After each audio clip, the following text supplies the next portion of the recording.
para o dia que o petróleo acabar, e pelo jeito, o Estado do Rio e os municípios produtores não se prepararam, porque o petróleo na Bacia de Campos ele tinha uma previsão de 25 anos. Nós já estamos extrapolando isso.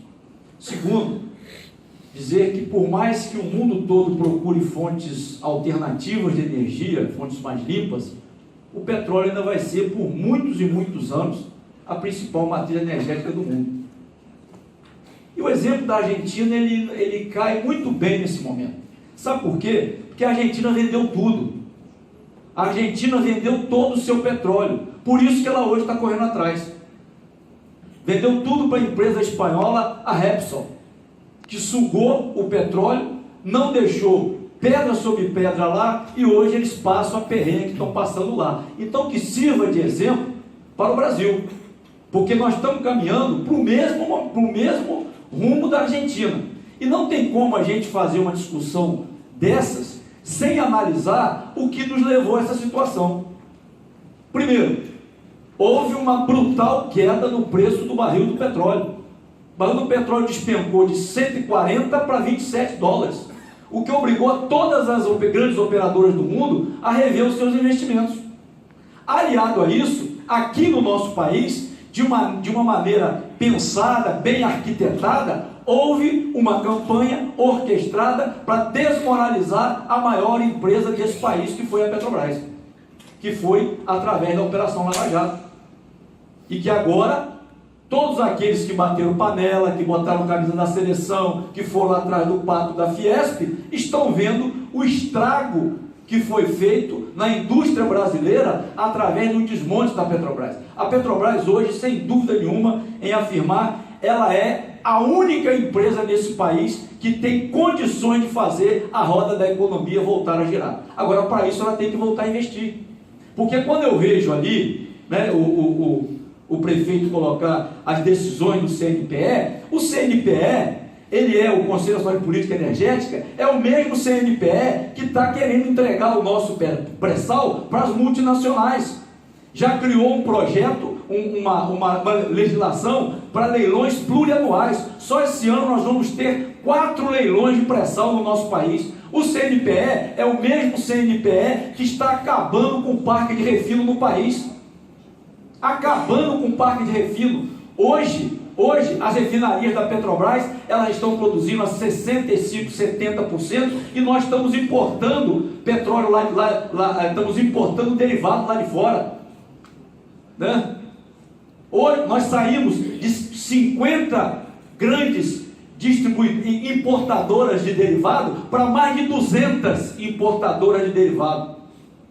Então o parque de refino brasileiro também está sendo sucateado. E eu fico muito preocupado com essas mudanças de legislação que falam que vão gerar mais emprego. Nós já vimos isso no governo FHC, quando disse que flexibilizar as leis do trabalho ia gerar mais emprego, e não gerou. Nós estamos passando por um processo no nosso país que começa a valer agora em 11 de novembro, que é a contra-reforma trabalhista, também com a mesma promessa de gerar mais emprego. E nós, sem mudar a legislação trabalhista, nos últimos 13 anos foram gerados mais de 20 milhões de empregos.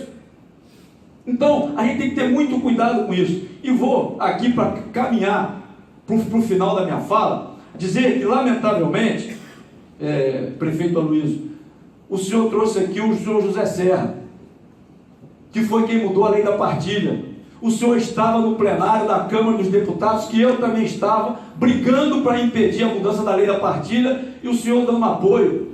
E nós dizíamos naquele momento, a mudança da lei da partilha não vai trazer os benefícios que alguns pensam que vai trazer.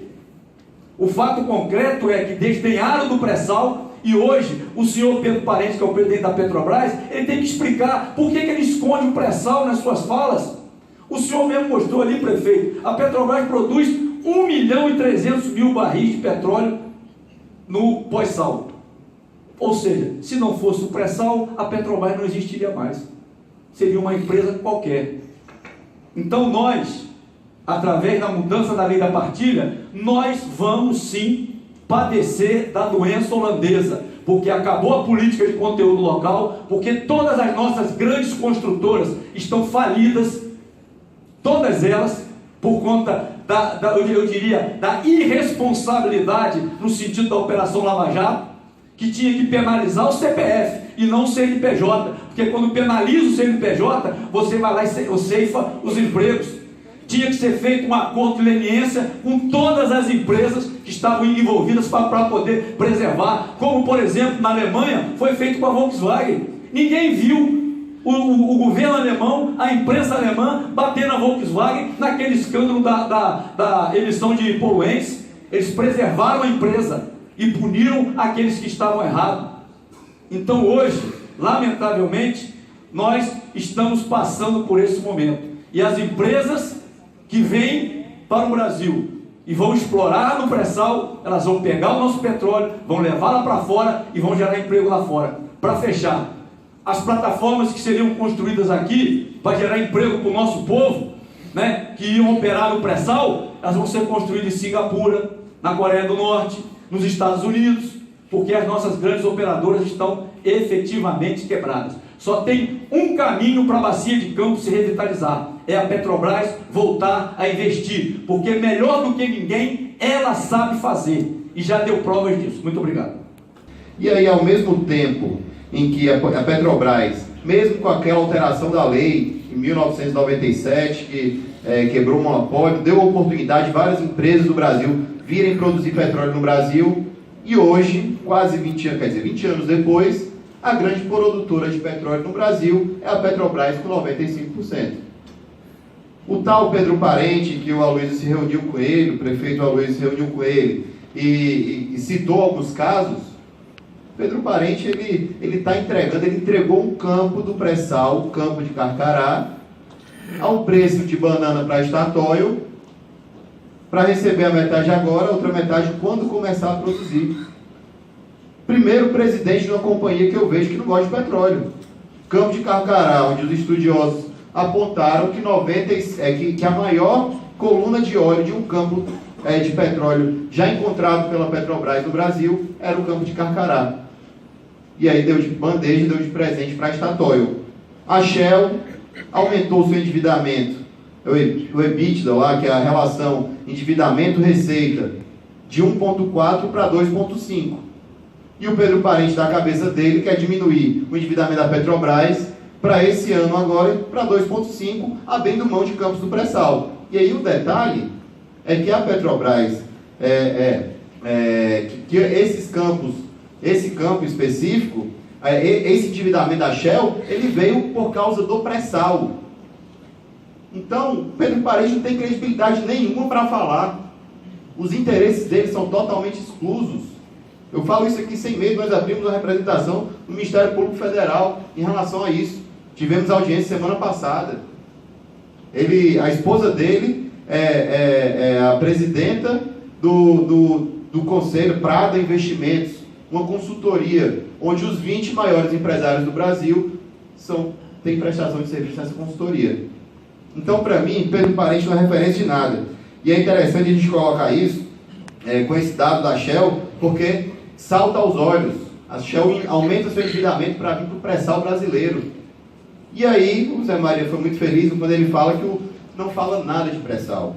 E para o nosso problema aqui, da Bacia de Campos, já que a questão é justamente a gente está abrindo mão de receita para investir, vamos abrir mão de outros impostos também. Se a lógica é essa, abre mão dos impostos. A Petrobras está aí, é a maior operadora, abre mão de outros impostos. Está aí, Petrobras, o que você conseguir investir a mais, coloca. Será que esse é o caminho? Nós temos que fazer aqui, organizar os prefeitos da região, pelo Petro, por outras formas. Nós fazemos isso, e fizemos isso numa greve de 20 dias em 2015, para a Petrobras voltar a investir. Nós não estávamos pedindo aumento salarial em 2015, e esse ano faremos o mesmo. Não vamos pedir um direito a mais, vamos querer discutir os rumos da Petrobras. Aquela plataforma que você botou uma foto lá, eu tive na construção daquela plataforma. Eu vi o estaleiro Brasfels, onde na década de 90 foi sucateado. E por uma decisão de política de governo, voltou a ter estaleiro no Brasil. E o estado do Rio de Janeiro foi o mais beneficiado com isso. Então nós temos que ter muita seriedade no debate, porque a volta dos investimentos para a nossa região do Norte Fluminense, elas perpassam diretamente pelas voltas de investimentos da Petrobras. E isso é uma decisão política. E o papel de cada legislador, de cada entidade política, a qual nós nos incluímos, e eu fiz questão de ressaltar que nossa greve foi por causa dos rumos da Petrobras e da volta da Petrobras como empresa propulsora da economia nacional. Cada um aqui tem que ter a responsabilidade de estar pressionando lá o golpista do Temer para fazer isso. O golpista do Pedro Parente para fazer isso. E o exemplo claro em relação a isso, nós fizemos aqui, ativamos uma campanha, privatizar faz mal ao Brasil, da década de 90, da época do Fernando Henrique, onde queria transformar a Petrobras em Petrobras, e aí os dados não mentem, de 2005 a 2015, se fosse Petrobras, pessoal, não tinha bombado o setor de petróleo no Brasil, não. Se fosse petróleo, na época da discussão do pré-sal, inclusive o próprio presidente da Petrobras, Pedro Parente, falou que endeusaram o pré-sal. Endeusaram o pré-sal é mais da metade da produção. Está extrapolando meu tempo, só queria deixar aqui uma reflexão final, que é interessante, para concluir, é interessante que no mesmo momento em que a Petrobras anuncia a venda de 78 plataformas no Brasil, 78 plataformas no Brasil, sendo 14 delas na bacia de Campos Maduros, na semana seguinte é anunciada a redução de royalties. Interessante isso, né? Será que é por acaso? Não sei, questionamento que a gente vai morrer talvez sem saber.